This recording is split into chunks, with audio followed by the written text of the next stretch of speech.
بسم اللہ الرحمن الرحیم۔ کولیکٹ نالج کے ناظرین السلام علیکم۔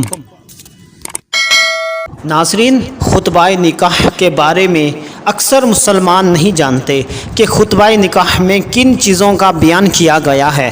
سب یہی سمجھتے ہیں کہ شادی کا اور نکاح کا بیان کیا گیا ہے، جبکہ ایسا نہیں ہے۔ تو اللہ تعالیٰ نے خطبہ نکاح میں جن چیزوں پر 4 باتوں پر زور دیا ہے، جس کو سمجھنا ہر مسلمان کے لیے، خواہ وہ شادی شدہ ہے یا کنوارا ہے، میاں اور بیوی کو بھی اس کو سمجھنا اور اس پر عمل کرنا اشد ضروری ہے۔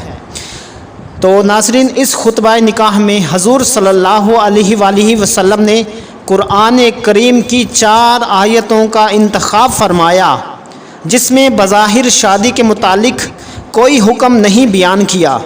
ہمارے اساتذہ، ہمارے علماء، محدثین اور مفسرین کرام نے خطبہ نکاح کے ضمن میں عجیب تشریح فرمائی کہ جس پر اگر غور کریں تو یہ نتیجہ کھل کر سامنے آئے گا کہ حقیقتاً میاں بیوی کے سکون کے حاصل کرنے کے لیے یہ 4 آیات کلیدی حیثیت رکھتی ہیں۔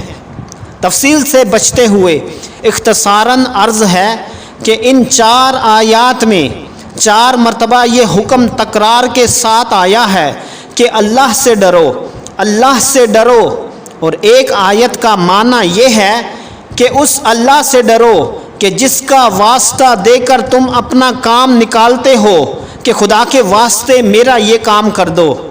تو ان آیات میں یہ پتہ دے دیا کہ میاں اور بیوی کے دلوں پر اللہ کے ڈر کا پہرا رہے گا، تو بیوی میاں کے حقوق ادا کرے گی اور میاں بیوی کے حقوق ادا کرے گا۔ حضرت علامہ شبیر احمد عثمانی رحمۃ اللہ علیہ فرماتے ہیں، میاں اور بیوی ایک ہوں اور نیک ہوں تو گھر جنت کا نمونہ بن جاتا ہے، اور یہی مقصد نکاح ہے۔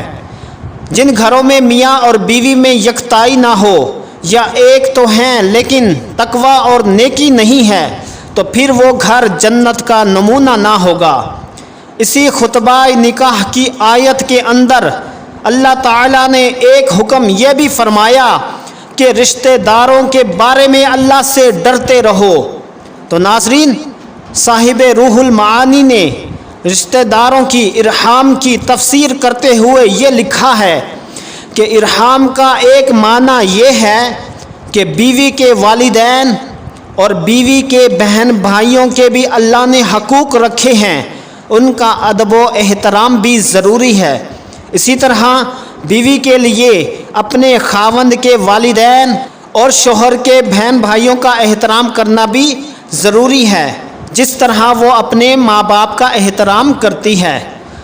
تو ناظرین، اس خطبہ نکاح میں خصوصیت کے ساتھ اللہ تعالیٰ نے یہ مضمون ذکر فرمایا کہ ہم نے یہ جو جوڑے بنائے ہیں ان کا مقصد ہے کہ ان کے ذریعے نسل انسانی میں اضافہ ہو اور اللہ تعالیٰ ان کو اولاد کی نعمت سے مالا مال کر دے۔ اسی خطبہ نکاح میں اس بات کا بھی خصوصیت کے ساتھ ذکر کیا گیا ہے کہ اللہ سے ڈرو، اللہ سے ڈرو اور سچ بولو، سیدھی بات کہو، درست اور سیدھی بات کہو۔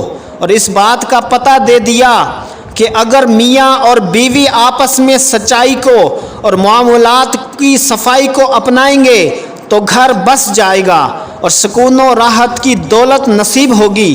یہ زبان ایسی خطرناک چیز ہے کہ اگر یہ بگڑتی ہے تو اس سے گھر اجڑتے ہیں۔ غیبت، جھوٹ، چغل خوری جنم لیتی ہے۔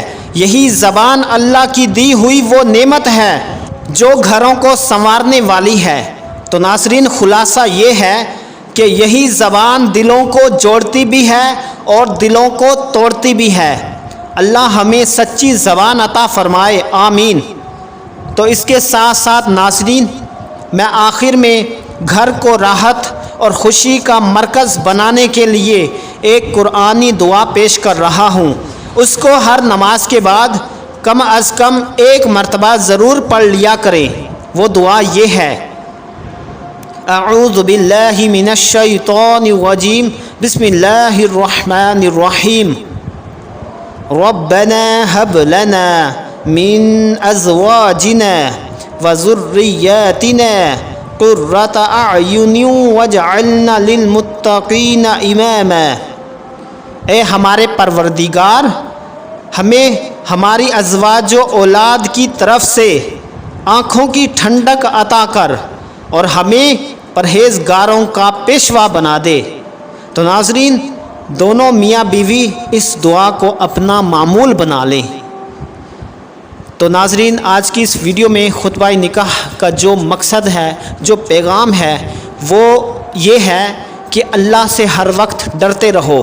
شوہر ہے تو وہ بیوی کے حقوق ادا کرنے میں کوتاہی نہ برتے، بیوی کے حقوق احسن طریقے سے محبت اور پیار کے ساتھ ادا کرتا رہے، بیوی کے والدین رشتہ داروں کی تعظیم ادب و احترام کرتا رہے، اسی طرح بیوی شوہر کے والدین کا ادب و احترام کرتی رہے، شوہر کے حقوق ادا کرتی رہے، تو گھر جنت کا نمونہ بن جائے گا۔ ورنہ اگر بیوی کے حقوق شوہر نے ادا نہ کیے اور بیوی نے شوہر کے حقوق ادا نہ کیے تو گھر وہ جنت کا نمونہ نہیں بنے گا، بلکہ وہاں پر بے برکتی ہوگی، لڑائی جھگڑے فساد ہوں گے۔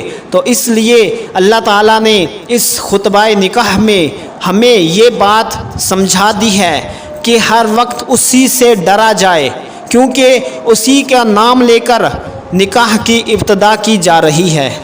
تو ناظرین، دعا ہے کہ اللہ تعالی ہمیں ان باتوں پہ عمل کرنے کی توفیق عطا فرمائے۔ آمین۔ جزاک اللہ۔